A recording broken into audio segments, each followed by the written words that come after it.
Royal TV bene kontole mi kudo mekpikpon podo yeikpo ena che na do kudo mi ton le nu wa wendo me ko ton ba upo mi no jijo bo mi wa jija yin mi dogbe na mi me yin me bode agewaji huwaji wezeten we ko ten bo yin na wendo me ko sinu wa bono pon le mi me de yin ado aton bono da de Royal TV sin ope logbe fi de wendo me ko sinu wa jile lo so ba fo mi ton so gbe bo mi wa bo ren ko dagbe yoyo chon de vo na mi de te si azanji bo e de bubu de envelope me bo mi na twins zande di bono de flozen ou na mi dosino ne mi ka fon bo o mfon ganji se do alo kan convoca dondo o me mi ton de togo do mo pon mi le aji ye me de to mi fi obo pon mi me de ma pe pin pon mi wo ka no do ga mo do to mi le nso dondo me ne le big patapata mo dondo hi o so le ona asogba zin o fi jiji se do bo alo ma kun dondo vive wa dondo pdg ho lo pe ton podo me de le do le big po wa dondo gbon ko to fi je se pe mbe kendi la gwa mi ba continuer de nous kon yi me de ko mo no kenga mi ojodo ne ani fi po no gbore ken no hunye do nde de fi si bo no de na yi bo fi lo ma se lo jodo me ko enu me do ken ho le da ye o me na o wan tole am bio mi me na bio mi me de ba gba mi to ma ken de o nya o ni afongo on gan sedo egbe dénonciation tant de le do la yi edejo and on the you know we are going to see one nakmo en bozo mi bo ni afon o fi fon de ma we akpolo ne de me die no ka ko bi me fi me ko bi le to mi do dia out na ko die na hulo je ni we akpolo akpo fon boko akpo fon ga ya do si no ni afon ba fon ga ya me konto Royal TV dans les podo Royal New FM zi me do totole mi ma fon ga ya sanwó Victor se pé fún boko yere jijira mi lo yere agbasa ziami yere biblomi lo nde awame nde jijo me ne mi ozure gbon ma gadia mi ozure ko a Victor se pé ina che na we po mi wa bo wa yoyo chon pishon no jin nyu do na bezo da yi ma gbo bezo jiwe le fi ma Victor se pé mabio àmọ́ gbasada yi mo no gbe asun e wa jobo glegbe nu ko to ji asun ne ye ki na we aloka ya yi mo yi baji ma ye ki na we un aloka ya yi to pe na do ga me to ye ro po re no mo we ga le ka ko mo do ma ka ko bi we do ga me to mo ko ga me so ko ga be ka e o ano e to si ya ti a we o do se ko ya un vide no e wa to si no nga ji mo fu e ga ro mama mi go fi no bezo lo se pe do bu wa ne ko wa se pe bu kren do to la ko mo di bu ne o mi o na be ndo aka yi bi mi lo hun be ma jo hun se pe no to la ko mo do bu wa do mi do u de bled tro flome jane o do si no mi ma mi no dia ma do bu wa we ja o mi do ko le ja ka e ba ko to no mo dan ko di o papa mi ton se ko mi ton osu mi ton e wa je asun je gbe bo ye be ko ka do ko godo ka ba globo wa ino je to sino na mla yin na sun devo papa na gan mi amblogbon le na so to se ko gbun lo mi no te we ko gbun lo a o u mi ado ko ba blo commenter ma nu ko aje ma le d'accord ma ta fu na we je we dede do ko re jo le bi ko bodo ne dia ma de d'accord ho de cambio mi that's right we will know ba ni we de ma non de ma te so de you nu kon mais Royal TV me kontole ye na blame mi de kai Royal New FM kontole wa blame mi de ko de kabio mi na ho de be yanga Victor se pe e jo le bo sunu glegbe nu ko to pe no ye ko ka do ko godo be glo ba yan na gbe mama bodo o fi de je de gbo mlan na donc pe vous janjo jade don ni magan pe ya so nu kunje ma ya so wa gan nde ma e mo 5 gbe fi na ama ko don ni se ni ko do me konse do e mo 5 gbe fi ko po ya je mo bo ya yin do ayi gbe do ne mi lo mama ji ni mi le ni agan jiwe na mo di o mado ko po bo do no to mi we po do me pon to le po ati ye me de to do mi le po na do na we do to jimi bo na mi huhun de no na sun si gbe fi le bi nde wa nde ma de we wa po do joropo nde wa kwa chepo we po bo yan ho singi ka ba je mo bi o ko me na ze nu bo kun bo yi harupo Attends, flou. Kouya compte au gang Pémoya. Et de. Yema, so maman. Nde na kanse beto de ho de doa de ne. Nde di ona cambio mi de we note avlok kama gbe. Kuma zo tin we a. Me ma zo de na ku gbe fi we a. Boindo. Me de ku. Nwiya ene jan we gbe na do mi dandan. Kwa boy na no gbe fi bo sen do de abo gan ne on. Akujan we. Akujan we. To sino. Mina yigbe. Bo papa na ku. O mina rin asame nu mi don wu mondo mi dia. Mondo. E ma akura ya. Khode mi donne. Uwa wa gbe fi bo de na sen ya. Na sen me de. Ma ku wa. Royal TV bene kontole Royal New FM do totole ndogbe ya do pro mi tole khode rewa tebo cambio métier le bo yede le do nu ni khoje ko teme din na se khojo khode kho. Baga le don. Oui do donc pe vous do po e. Donc pe vous do po e. Ya yedo mi de e kho kan do asi le yo bo vide ma uno na me na video pro ene. Viene we nyami tondo ndi maka wedo ndi maka so nyala trande mama lo su de kho me bo se to na suo amo nya de do mi de e me de bo mo se gbo meto nya chi gbeto no nkan ton we nya do de gare hold on de d'accord ete ne mi no do ahun do gbeto ma yo nya to ba de alo se yan di si bo ndo gbeto nya chi gbeto no nkan ton we alo te idan lo nya to e un mete gbeto nya chi gbeto no nkan ton we bo o do si bo ni khodo ami bo ne do jinyo fie mo se nya ene din e wa de o kaka bo ai so azon ni makin le do e so azon o ye so nde yan nu kan e so kan wo me lejo ndo e so kan de yan me de bo si wu bo me da o de no ne ko pen baguette do po bo azin we de côté de no chenchen lo gaga lo e wa de gadi bo de jijo bo je kligo koton e gadi we to chenchen to lo e je gadi je azon de so lo we ran je fune bon no de gadi bo bo ye de kan ko do ere amasin bleu nu bi bleu bo eglo asi e kono mo ye fo de le zinzan de le de asi ton da ibo de gbogbodo we ma se asi e wa de o mele mi wa bo nle de mele mai cambio mele pon o me wi me masin ne we o yovo yen jangi ne le we ye de bi kwedo chogan bon ma gbi bo ye wa de o keke ye wa ije o me da o de voji be ndo me da o lo sin asi ji we nyami ton papa e yimlo o ton je jijo doji do ameda o bojale de mi o wa fidi mo me famille ton le asi emele ren le o wa fidi gbogbo e bo ni do e gan ni ate kwedi ba ina nawe me na ma kwedi pepe ba don no dinkere azan kan de ni kuno po no blo me wo bono plan maison bono plan me jo ablaham ke mo eno do mi di asan lo le ka bo kwedi jaka po ede amoni don de pepe na chin de pepe kede ne yiro asi e wa mi o na mlo asi e ji do asi mi to ji mlo nda yi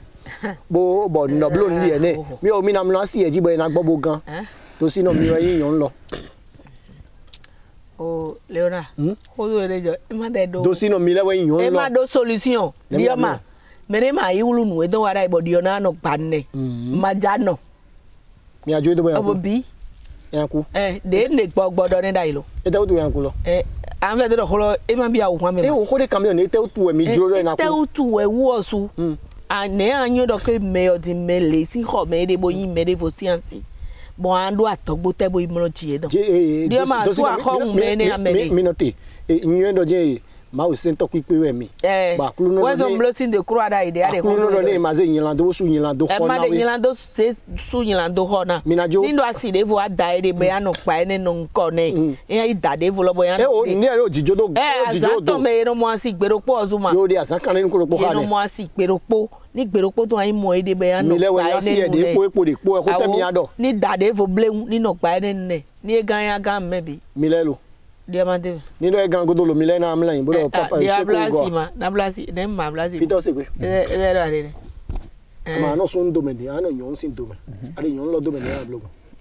ma no nyon domaine na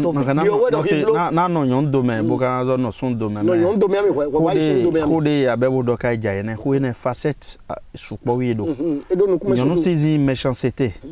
awanzi no gbigbele so le àwọn yan so do ku ni amone e mai mo we de dosi no yin so din bro ma e mai dosi no don ma do ko to me e mai dosi no don mais amon yon de aso don de kaka bo sonu de nyon si ou bo wo we de megongun kakaka nyon do nyon ko de adone ma nyon ene de megongun kaka we non ma famille lo le ba do ma nyon lo le de meji gbon do wa do nyon lo o do mo ye folo lai bo no gbe aso idon be no e mo no se bo nyon lo de meji gbon kaka bo ayi mo papa ne bo papa lo wa di do diro mo be asiro jijan mi na mo no bo na che gbon mo nyon si nyon si montagne nyon ze aso idon bo do na bo wa nu gbigbele de zin wa lo won e mo ade ne e da to nyon lo e don do wa nyon lo zin note ko de na do wa we di do outdoor ido nyon lo mo ye folo bo de gbigbe ati nyonu asi sunu de dans les asi sunu de kunpon mi bo yo rien do bo mo ngo no bo yin super puissant bo yin khukun de gan ko de mi de asiwe magayin wa we ne na nyon si yin wa na sun de le yo ena de très rare le bo na lo nyon lo le bo ya de na we ana sun de na lo be na igbe ne kaka bo edo eja avon tumbe ye khore do bo do e mo mo nyon si bro do khona gbero po be no tun avon bo de khodo bo de khodo kaka bo gogo wa je zanji bo yin no de me welo bo no na wa je jijiji ai kon de ma ndo po eble me ya we blo ai kon di nyonu aside de sun de khodo mi de sin khome o mo ye lo bo se din bo idodo ayo do aside ye wa blo ne lo bo yin do mo ye na wona mline boy na go do nyonu de kan mo ngo no we ni gbo ma do ne pon do raison ku na no we ma nyonu de aso je kuku gbe lo wudo ade raison ku na no we e ma ya we sa so we no ma oh Victor Segbe e chi mo yan de man wa bo isen gba fi Victor Segbe riwe sun lo gbe ma lo we ma lo ko do ma o na lo ko boy de me riwe sun lo boy de asan kan ni ko ka wo mi do asan ko no nkan don bule de ko be asan ko no popo boy yi wa gba pa bu do mi o mo yan de so bon to de e ji jobo je click go e gbete a na si we kunenu cho na we yo bombo bo ne yi do pozo ma gan wa do akabi na we yo makenoma ni nkuni a iblo ndo gbon fide vo mo ni a do dia we le azizono note do po ba dia we le azizono mo no se wa na igbo ne mais gbeton na godon de san we no se pe yen ne mele bi se na no alo de jidi yo de ndido nyon de le di bo na mo ya mo ten no le me bo so azizono mo no se wa na igbo nde pepe de no jogbe me fi nyon we no kosi one bi eta oto wa ko bo nyon na do khuna sun wa ko sun na do khuna nyon nyon lo we no de près de gbigbo mewe nyon lo ze nu ko ton da yi ko bon ko do ade nya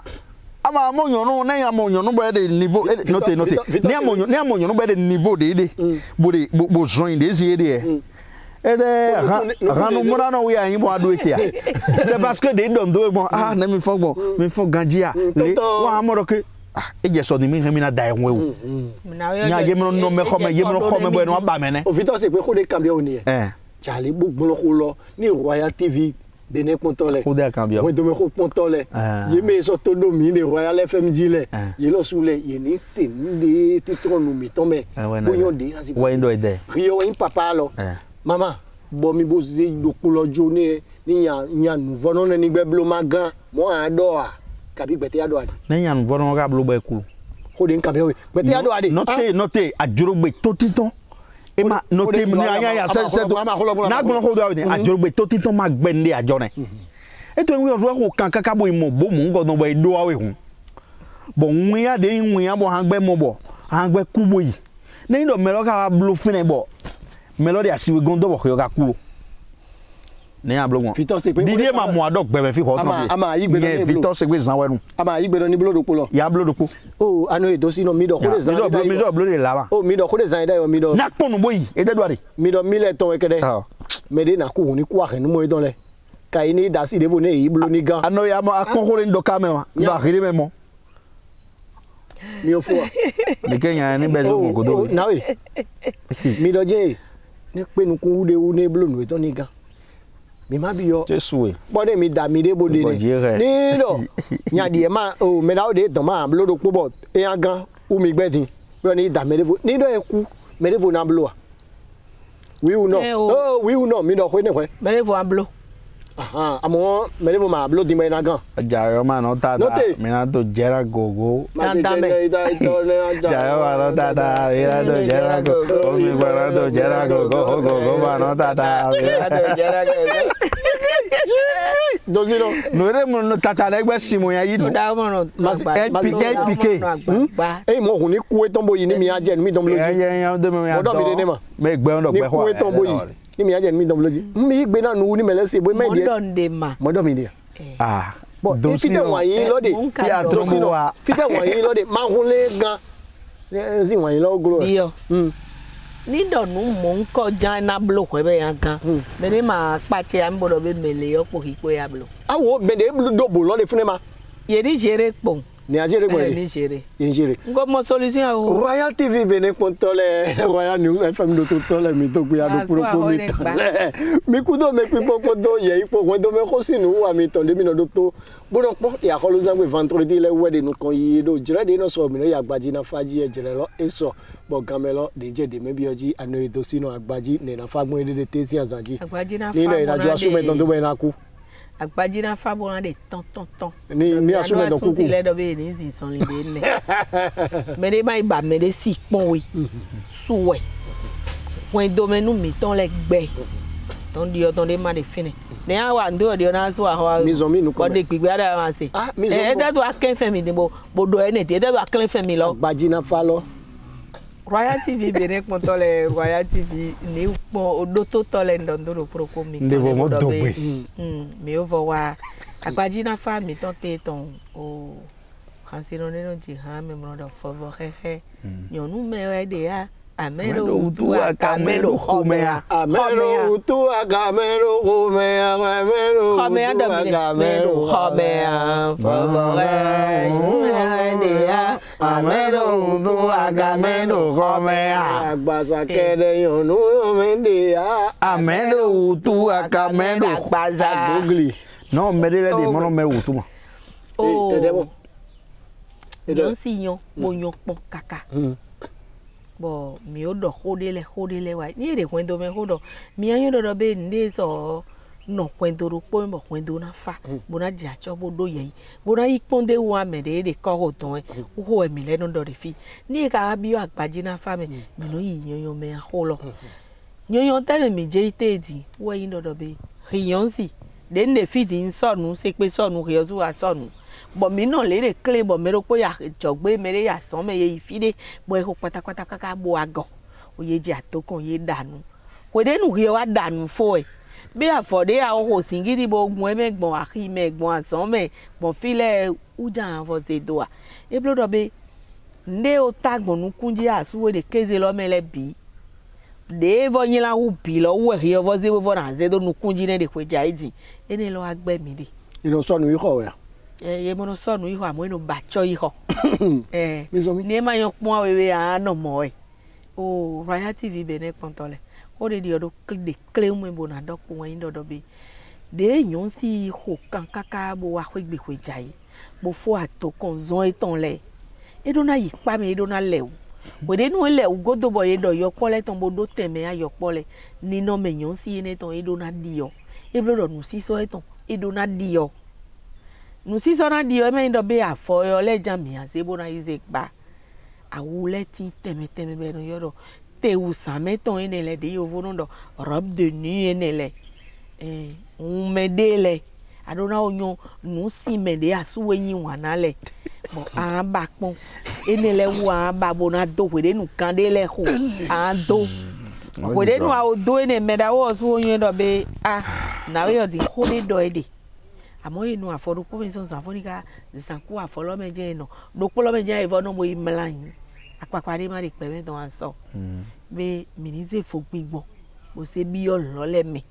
nídọ̀kí mẹ́dẹ́ yìí sì bòde pínpọ̀ mi dè já kẹ́yà dè dìdó tó mi bọ̀ rọ́bìdè ní ìdè hódọ̀ mi dé ní àmà odó jáwé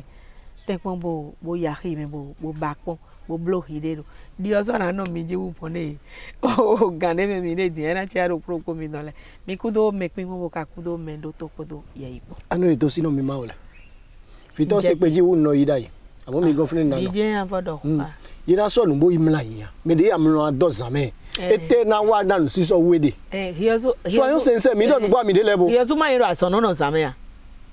ye wa so le clever no chiko be o mlan no chiko hule bi nya no chiko a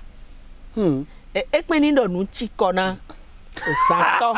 no ma chiko asa le noire e ma yan so ni zan de pepe de dodo ko de no afo ko gbe zon lebo fo ho ni le bi aso me ho le jo bi adona di ohun me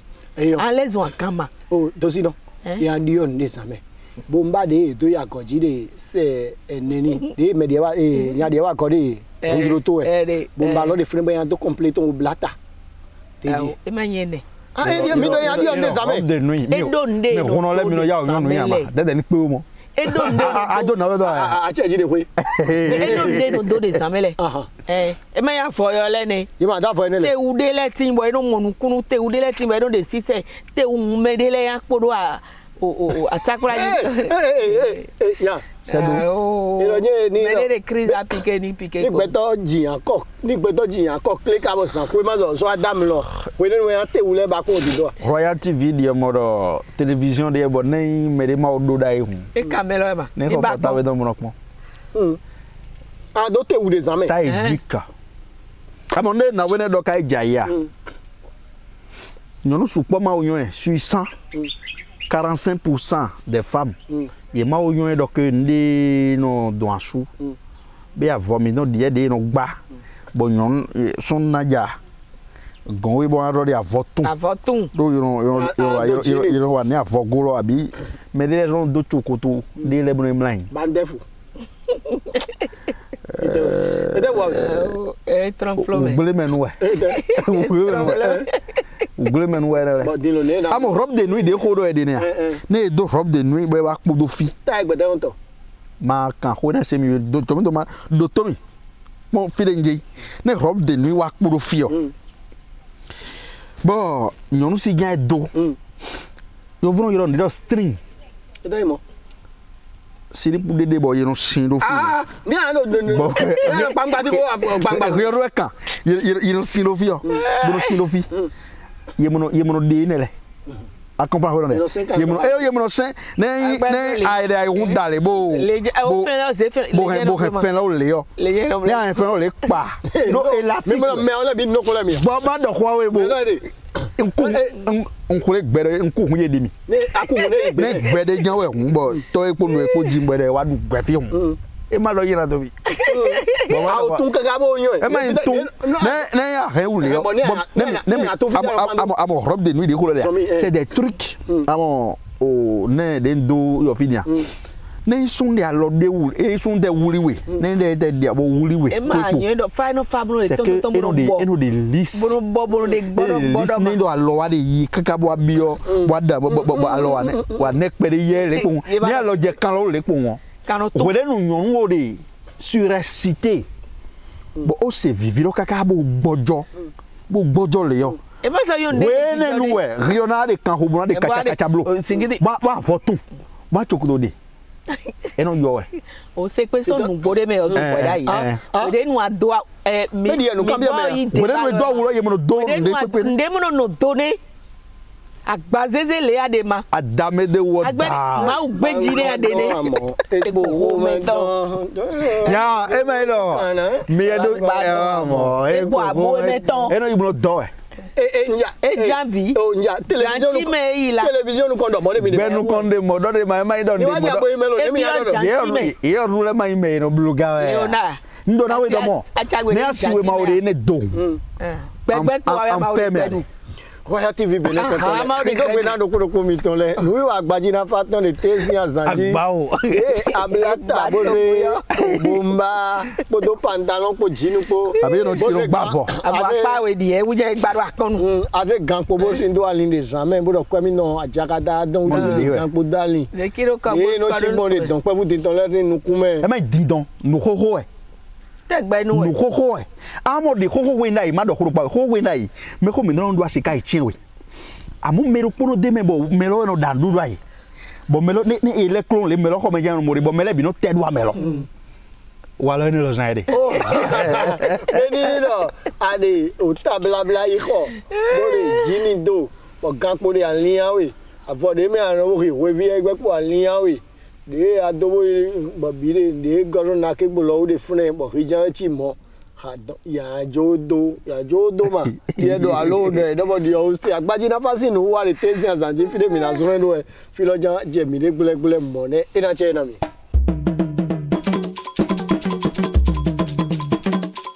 Royal TV bene kontole ina che na mi kudo me pin popodo ye ipo mi me de todo mi de Royal radio jile mi so do gbe na do propo mi ton le o anu edo sino de do wen wu de no ton mo fi do se we ka mo me ko lo mo ado je mi aku mi ton boyi men ado mama ma ya mo lo mo me bo an sai don mi agan ni me na ku hun ni ku we don ni mi do dai ni ya na we do ma contaminer mi o do sino mi le do ku mi ni yo so ado mi aku o kuma ka gbe me ni ya o Victor Sepe ni mbe ko lo dai ndo nya lo edo video kuruku enne na yon lo vi lo le ye de bade me bo de nu yun pe do fi opo bule je ma bo do na mama do to mi ton de gbe fi bo wo su mama lo go na bo me awe le de kan ko bo ndo ma o de mepa ya kulu ni ndo ede mo wa bo mama papa ka wa ku ne so mi don na chi gbon do conseil mi me fi le ton yin do ni zi asa me njo amelo ni kan eton do ku lo ni papa ni gan ni na je de ku le kan ji do si no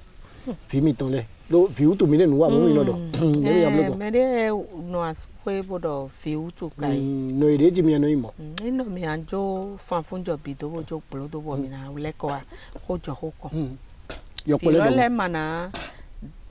jenu konwe me de mamo kubo yi nindo be ni npo ko mi do de nyaje de do je do ye ni jodo ni mi aku mi do ton we ma ndo ya ro na lo ni se do polo jo ke wa black wa lo pale bi mi ko se do polo jo do gbe fi yo vi tra ndi ajo do fi de ga ajo ko do ko fi emission do mi de bo ya parce que vous dites ya mi pe ko ho mi de ko do da ni jo ko ni le to be me de mamo kubo yi me de ma ka so yoku me de do wa yin me de ma so yoku pe ton le boy be wanyi nukun ta ton ne file ni ndo ho yi kaka bo file wa iton je ho mo nko me ho de so do na no iton lo u jane do ni ndo di o ka wa de yon si lo si teme bon wa pon do mi o do fi do po bo nya lo o su ka de di do mi bo mi magan mo fi chele o su ko do de me do sino jale mo pe che blodo pola boy ma ya fi we blodo po manga mo maya fiwe no gbigbo ko dio eblodo do ke nde yo voyo do a contre cœur nde ma yi gbigbo che ma son churo che me une nde na blo fwe lo mo na mo tembo ufunle wo lo gan nka onye do be kwen do no menu mi ton le jo amo mi ton le gbe do nyon si de me wi gbaji fi o ma so blo nu mo nko ba se aforuporo su kame na sekpo renu eton le bona do ho po ipo bona do be vile utu wezo njablo nu le nkoma bona iblo amodio ni mblo boko diko sunu ne ko maso do hode vi ho emiado de pepe de dogun boy do ko wa iro ya blonde dio maso ya sende do wanyi mai nu boy no ma amo e domi bo nhu kwede maso ohu we maka yi kwechi we wu oton dosino a accepter kabi mo do mi de dia domina mla yin lo e wa bi apa de me adoko bi odi mi na gbo dosino agbo mla yin Victor Sepe yo si do me khoso a no de lo gadi de po wa yi ama gadi de no gadi de bo de asakana sakade nku lo pogodo na ku ma do kore opportunité de di bo gbe to do ran sezi we yete amo nde jijo egbe ni he lo ganjo bo gadi de gadi de pe jo bo ja fa ku wa ni gbe gadi di lo po jan we o fi la ren do na re asanka nku lo ga ble de na be blo de pe na kan asanka nku lo yo ho no de ma wi wa mi de do ga ble bo ganjo bo gadi e gadi e be e akpon ahunke e gadi e onzima mai do ko mai amlo me drogu do bo ni na mo ko negbe di gali e gboro zin za kan nku lo chechen o gbede tin na du fun bai ablo o mi do yon si do me khosude de nu wa yo jide Bon vide mi no pobo jile vile a doit donner. Vi mono yon non suis. Non, maintenant de mode oui. Non, c'est un non lieu d'abord. Et le temps est ton Dieu. Vide pepe mangando. D'abord c'est une abomination. Vide pepe manga intervenir 16-0. Non podo topodo mais c'est une malédiction. Ben il y a des modèles. Donc Benawe c'est de bon. Ça sent mal. Je vous dis ça sent mal. Je vous dis ça sent mal. Ça ne se fait pas. Ça ne se passe pas. Vous savez, il y a quelque chose. Mais il magnon porté nous donc quoi. Yo poledo, il est obligé nous donc ni comme traducteur. N'ayons si demain, abénisson si demain. Génération est en plan de génération est. Vous dites quoi? Vite c'est que midodo tolo de gbe. O de ndoda tolo de gbe no lo de gbe. Yemi awele si ukoloma o de. Hoene ndo na o do hoene no. Podo topo de ten kun ka hoene je gbangbara iwe o. Yemi wa ede le. Ni tolo de asome. Bo ka ten kun hoene ton. Ça veut dire que e wa gbe me fi boa do e wa do gbado de daboku. E blodo de pepe de wa do gbe me fi nu gbigbele ne. Nya vienne oui ado ariana yi bo vidéo enele. Oui, écoutez. Vienne oui ado ariana yi. Bon vidéo enele na prendre relève de. Mais déjà que ni violole non. Note de manière psychologique. De takame. Ni au travail violole do monde. A oser azon mon godo do asina violole. Vi mon godo le imaginer kunde na wa gbado gbe me fi so de ja. Mais ça ne se fait pas. Question c'est à discuter entre la mère et puis le mari. C'est que kakabo ko le je file sin tonu. E blodo asukwa sipo eton. Ye o do ko lo kakabo. Ye ma o mo fando te. Mediedo na blo. Quando ndona we do quando tere mati nyonu de noa wuluwa et elle va chercher tous les moyens. Nyonlo e na ku aka sun lo e na ku. Dans ces cas là, notamment le cas mongo dans les mains, le cas mongo dans les mains. La femme va boire accepter. Nyonlo na yigbe ganji, bo sun de vous na sekpo mais sun lo na ku parce que des trucs comme ça, il y a do remède. Mais des eblo nous étant dodje yigbe ndona we do remède matin vito c'est que yigbe mamlo jiwe menwa gbede ayere yigbe mamlo jiwe ni nagmo fibura do na sedo nagmo fibura do na Royal TV Benezi meledo nyonu mi dole kolo ma ofu nyonu de mi le didado ko me gbele yo kan flama supo e don yiku parce que ni ajo alo de do na si de ko do me na wo wa kon kakabo imo gbeto de huro mi de gbonbo yin do we do bo mo ngodon vito c'est que noté ni do akuzo fi yon lo we nenu nde gbe mi de do ma bloté na bloso ma comprendre nya mi ton de nu to jo do ni asaka ni ko to pe ba akuzo fi yon lo re na da fo gbe so blo no blo ma no blo no blo da e ba pe we mo ro ke mi a blo nu kun je mo amoten c'est pas certifié Victor c'est que e do gbon de te si azaji ni Royal TV Benin kontole mi do gbe na do kuro mi tole mi kudo me pipo kudo oye ipo e na che na do kuro mi tole jira de no so mi no ya fagbaji e jire lo e so de nu wa mi ton yi Royal TV Benezi mele Royal New FM zi mele ena chena me lo gbegbo be gare no ko bo mi no wa afa gbaji gan lo we de ko de émission ho do me ko zin agbaji egbe mi na do ko do dure no ro fuchewu ero fuche mo jan we ran no du no e don bo no ya hish bo no ko akwena o kwesi no amo han dudu e maka nyode o kwesi no zin no kuma eji ero si tosin e mo no badonu bo no do we ero fuche si mo no ba ero do we o fuche si tosin mo no ba ero do we fuche si mo no ba ero do we fuche si tosin mo no ba ero do we fuche sanfoni fuche padani fuche sanfoni fuche padani fuche si tosin no ba ero do we fuche si mo no ba ero do we fuche aizume bo mo poli fupo do chepo minado na we do agloza na dudu evewe beto de du poli fuchele agloza na dudu eveye minado ero na tenpon bo na yin su kokolo asu zisu abi ren na jonde yin awakele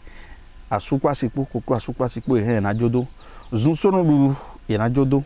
gbado ko de alito bodu e na jodo wo veve de no do na da mi wo ko me do bodu e fuche no madu wo veve ne ndo ano fombo do oveve fuche no do oveve yida kwa zimi po ya yida ko nde po ya ne ano do edan kaka ana je nko de ma o maka na de ke afa lo men ma de ke bo na yin gbon na do kporo mi dole de pepe me oyun bo me odu wa yi bo ma yon e ton zi men me de ka zo yun bo zo du e na zo ton me e aton zi men de poli fuche me mi tron fene mi na do na poli fuche no le ina tan bo na wuri bo na no wewe bo na no zan fodun sakpata do ko de droji dans lisa gaju e ga do ko de droji de poli fuche me fuche no le ina tan bo na yin su na siga no mi na no siga e na tan bona insuna siga nunu ina blo attention na joron e kana blo attention na si ina blo attention na mion mo janwe e kana blo attention na nde pepe de na yin awu gle menwe ne le ina tan bona blo attention de poli fuche jiro sin to sin no ba yo bono do we ji fuche no le ina tan bona yin yonu vevezin su abi sakpata si fuche no le ma da sakpata si bo enyo tana na ide gbe don me di gbeto de maganyo bo dale ma on a dit qu'il a fallu on a dit qu'il bon ndé manager me dit 61 66 93 43 96 54 39 45 fuche no le je mi do khodo fuche poli fuche no supo de me bo supo ne ndo avori tin be do na sana poli fuche no le mai moi azon kenchen de tin bona no wa no he poli fuche no le azon kenchen tin bona wa no he ka ja em lo gbe wu ye ni tenpon bona chon wewe avo multicolore avo dans un dido et n'atteint bona yin soué donc et je vendredi à Zanchanton be mais nazo pe c'est do po do sino po et na chana me la vito c'est que et na chana me ano do sino fuche no le se hoje ateji de tension sanji oh non do fite gwero be tonu si se konte o avance ça o ma we wa no eton bo me dele gbe porite de wen do mi ton me bo jo amo mi ton le igbe de bo wole na bo nde yin su bo mi so yin pon bo ano pe mi ton me fie me ne le gbe de kan ton ko o de si se do tonu ami amo nde wa pacha de obo fun ya mi de ko lo mi bo mi ana mi pe bo na kan bi o bo kodo mi ton lo yin e do be fuche no ma da yon no fe gai bo me ne bi eso yin me yu bo de to lo me fidi ne je mo ne ablo fuche no la asi ya bakwa egbon fo pere mo pere ne e do ai hare bo mi no ne nyonu kho do me ba o da nyonu bo kho do me bo wa san we ne fuche no bon ça ne gêne pas ene ma do problème ne ma ka o de kho me jolo e mo kho me bo zo amoro nyonu veve die ti dai don ave o pere na abi vodun sakpata si de gbonu mai sakpata si de kpoma ye mo vodun sakpata we no du amade me ota bo ye me de ohun ipanale faravo kucheno e ma ya tan ko bo nso no to siro nde jolo du e mo no kwa glana me a o se khode hun yin gbo eje po do ye ke vion poma o me la o ti do lo ame won do akuli yon ko gbe no go adepe kai eyoma ko bi eno go adepe to di odon do le bo do yon me wi no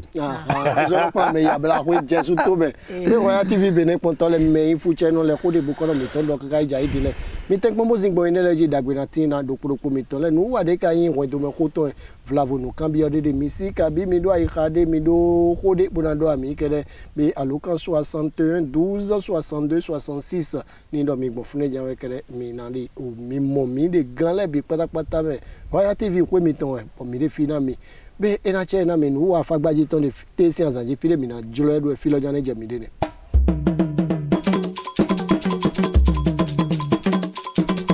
Royal TV Benin kontole ena che na do poropo mi ton le mi me ka so mi me do to mi de Royal Radio jile ena che na mi dogbe na do poropo mi ton le wen do be ko sinu wa ko lu zangbe le ton mi le nu kan yi do de me vito se pe ko lo mi so le ko bo so di apa e ton de voji do ne ro asupa si po de po eblo renu adisin to po do renu ami o ton po sunu de nu eton de gadi bo de asan kan ne ko no po ka ne renu mo eton le se ko lo famille eton le bise bo me bi no veve na yonu lo mo do chu yen ni oja le bo madike o bo fo da owo e ma wo ka yin ko to do po de fi o ma eku de ko yo gbe echi mi yo bo mi bo blobo bo yon lo si famille le se no do afi eton do ma lo wo ma do me ne le su wenu e ni je so ya de we ton fi to se pe ade tin yen fle ni an blobo ma ko lo ma je mi no vi we no de wi wa tin bo ayin o ta ye ton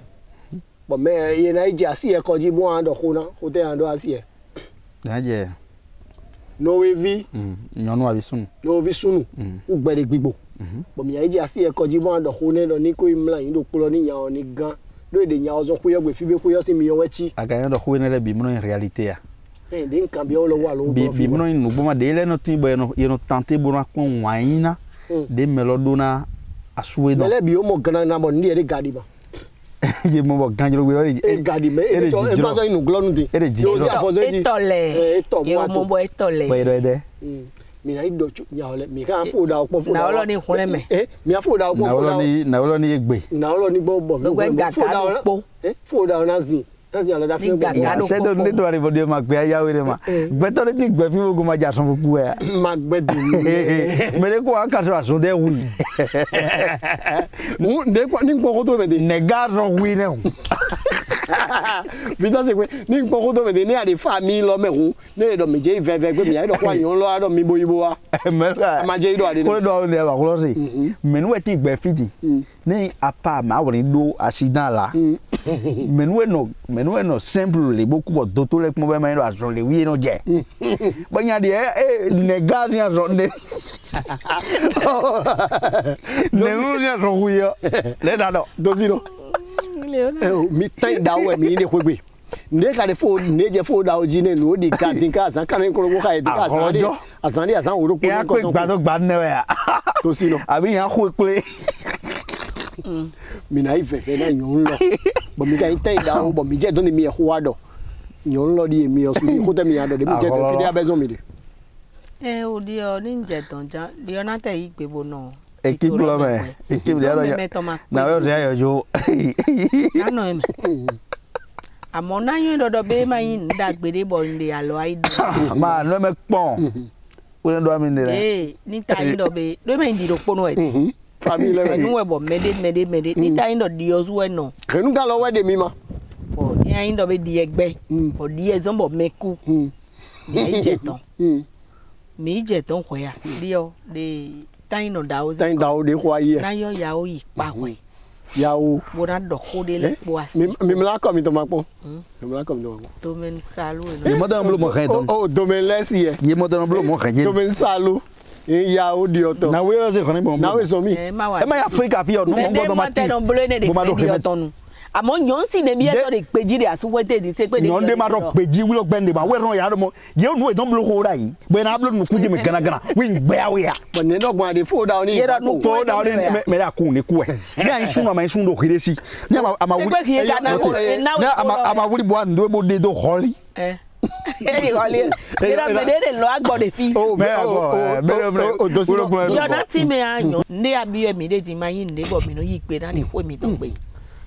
lọ́dẹ̀ mi káre bìbí alọ́tẹ̀ wọ́ mo mo andu na po mi po. Ko ai cambia mi de anu ai bi mi de do mi de ko cambia me journaliste bere ma to ko cambia de gbon ya do mi bo mi yan fi de mi afan gbon bo yi ko ji ne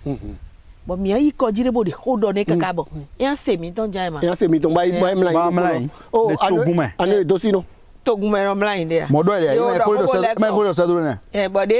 ni e pe de ma de togun me dai bo ite yi blo bo ye iwule jolo do si no de wole do si no di po mpuka ko do ba mi nebo se pe ne ko lo mi go afi e fe do mere mo ku bo yezi mo e ve do o do si no yi ba mi ko do dai mi le di yon lo mi vi mi ton le sin ko ne mi o se dai nebo mi do de vi mi ton le do mo e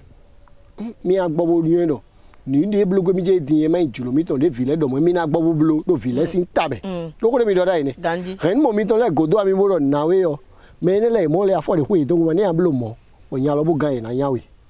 bo fi to le ka de vodo ken mo le vodo ne ablo mo ne yen si aliji di ozu nyon si de yi pe da ibo je yi e pe ni edo no le afo de ku lo we di o ma so goja awande wa na yen do be nkunle wu nkunle ko ne bo na ton dide ma fomo awanje bo ibora jodo e efo boy ando mi na do mechele do magbe ni do e mono le afo de ku e ton we su we no amo di ozu lo e pe ni de no le afo da i magoja ali don do po nkunle gan ko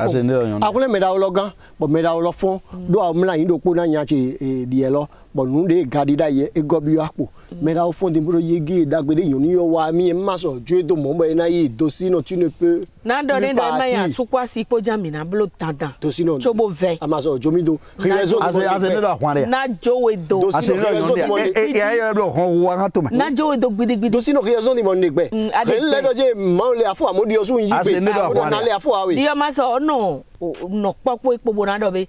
ku de me nhule so bona vo ze do ku de me ku gbete me aze do ade ku me we ne ku be afa o di e do ko jan lo ma susu le o kene to mati yon si da fo pe kene mati e ma do petit awo petit mati talo bi talo ye blo we ne talo bi e bi me de pe de nu yo te o de nu bo je e we ma de nu ye ko singidi pe ko ka bo ta ya ye ko singidi pe ko ka bo bi me lo ye ma mo fie ton de pepe fi de yin fi bo jamais ama se do kan se ni jamais lo ni jamais de pe alors je fie ton de ben mi no de danger me do wende ne sun de ko de bi nya de mi wole gan e wa de fo sa din bodo cho ma o ni ma si eton ya na oku de blo sun aton na oku de ya oku bon ka de gbedin na o yo ma so jo do dagbede ya wa mi ni jo do ba de yan ko jibo na ke da don ya ve ya mi wa no singbo yo me fi singbo o gbeme si ye ile ni mo do chocho ami ni mi no ki mi de do nde mewe singbo ho ando gbeme nde mi amo se do de mo ni asi ade ne di o royauté me winde di o to sino ne manyinde ya se do de di o kunle gani no pe to mo do file ko mi ni no mi so no fovo nya ma ko je se ai se do mo fi mi ton le nanu kan yiye to ne manyinde ne yo si je no pe gbogbo aso yi vile bi odo mi na no po o mera ko Victor se pe mi do yo nlo egbe do ma de ya mo la medevo ren mo to le din iwa ko kiti bo ko to din kekeka bo ko kiti bo ko to din ka ba wa gan yo nde egbe do je ma de ya mo la medevo do ri na ku ri ni ku do ri ku ri ba domi do asu do ri do asu ade ri pe ko mi na no po bo na po mi de asu pa si po kolia asiji we elle est ma femme nyon sine no ko de anu po ina moyen na ne parce que me on do que ni ri na ku ri ni ku oui ko de do ko e de do mo de près parce que e ma cédé Victor se pe e ma jo do amede e ma jo don mo be no ma ko de ma do e ma jo don do amede ho yi gbe bodo je mo de yun lo blo e zombo mi pepo mi asu pa si gbon zanmo ezanku vie ne de wa gbe bo ajile e do ne de blo we nenu pe yin do yan ko mi ji bo gba ta do ati kekeka bo to bi to gan ma so na jodo ne ko gbe de ko ta do ba do ta me do ma pe viron yon no so ataka be no ma wa son kanji yire nyon wezun lo hon la e to bo ado anu e no ni amla yan sun le wa e ganja ya e je taji ya de no to gbe we wa e kon wezun lo wi yan hon mo ya glo kwa lo wala boya go anu donc pourquoi son béninois no ba facilité pourquoi yo hon wezun lo non nya ma ko amase ko le se do pourquoi les gens aiment la facilité Victor se pe pourquoi ne pas se chercher nya rien pas de sunu amawulo ne dui do asamene ne dawi ablona de bolile akegena pour que yibo de do allez frère bodo masimi no ni amlai non de kota Victor se pe amara ko khore lo ama asedo mo ni Victor se pe atoy ejo de keka o riwe yin o novi meho e ma ndi yo se koche riwe novi meho na yan de nu mo nkan ton gbo e bo yon lo gbe bodo ma ya mlo amede bo novi ku bo yon lo po de ku e funi bodo mi de ya oblo bo vimi ton le ko se ko de nkan be ko de akanse mi me ko lo ndo e fe ni ko de nkan be o wuna ni gbo mi bo riwe novi meho bo fu edu to de funi yon lo mi do nu bi bodo mlayin ni fo mi da onigan bo yon lo gbe bo fo da wa ku godo be do je vimi ton le wu mi de fi bo gbeji na rien pe du to bo to tai da ofun nu kun te mi an pon yon mo nu kun dagbede nu kun gbeto gbefie wi edu na pon yon mo ngodo na Royal TV bene potole mi wa vivo no wa yo to mi do gbe na do pro mi tole ina che na mi no wa kwen do me ko ton de te sian zanji mi ma nu kon na ide me rugan mo mi do gbe na do pro o mi tole mi me yi me bo de agewaji ku waji wezete we ko te mo no do to mi le bo yi won na nu wa kwen do me ko ton bo pon le mi do gbe na mi bo do da gbe na tin na mi bo yi na yo ogigo na yo na do pro mi tole bi me yi mais pour des fan club on doit ko jile mi bi oda gbe na do kuro mi ton le bodo ena che na mi me sunu nyonu yo po me ko bo de tito temetemele bo de dagbe lendo Royal TV sin pe lo wule mi bi oda gbe na mi bodo dagbe lo ena ba do kuro mi ton mi me de benet me fi be won nu wa mi ton le mi do bia me ka so de ku gudo be won nu wa yo le mi do gbe na do kuro mi ton le nu wa mi ton te ton manu ko de pepe na ide me ku gamo mi na zete ton mlo ofi mon koton ano edosino ena che na mi me la o viton se pe ina chena mi file mi na zo te ton le filo jemi dene. Merci.